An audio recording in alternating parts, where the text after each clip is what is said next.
Hello everyone, কেমন আছো তোমরা সবাই? তোমাদের মাঝে আবারও নতুন একটি ভিডিও নিয়ে হাজির হলাম।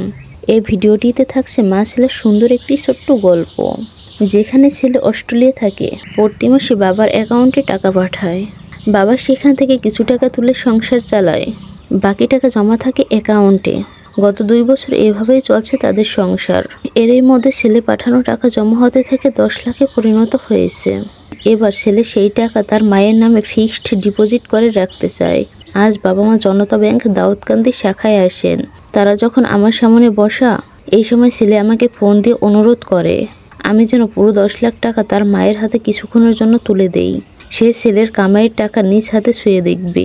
তার কথা শুনে আমি কিছুক্ষণ চুপ হয়ে গেলাম। মায়ের সেই ছোট্ট খোকাটি আজ কত বড় হয়েছে।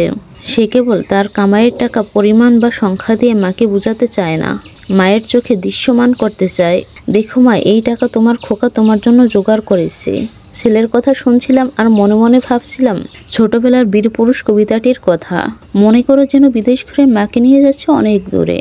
তুমি যাচ্ছ পালকিতে মা চড়ে, দরজা দুটো একটু ফাঁক করে। আমি যাচ্ছি রাঙা ঘোড়ার পরে টকবগিয়ে তোমার পাশে পাশে। আজকাল তো অনেক মায়েরা জানতেই পারে না তার ছেলের রোজগারের খবর। প্রতিটা মায়ের এমন একটা বীর পুরুষ থাকুক। হে আল্লাহ, প্রত্যেকটা সন্তানকে এরকম তৌফিক দাও যাতে তাদের বাবা মাকে সুখে রাখতে পারে, আমিন। তবে বন্ধুরা, গল্পটি তোমাদের কাছে কেমন হয়েছে কমেন্ট করে জানিয়ে দিও। আর হ্যাঁ, ভালো লাগলে তো লাইক কমেন্ট শেয়ার করতে ভুলো না। হ্যাঁ, অবশ্যই ইউটিউব হলে একটা সাবস্ক্রাইব করে দিও এবং পেজ হলে একটা ফলো করে দিও। ততক্ষণ অবধি ভালো থেকো। আল্লাহ হাফেজ।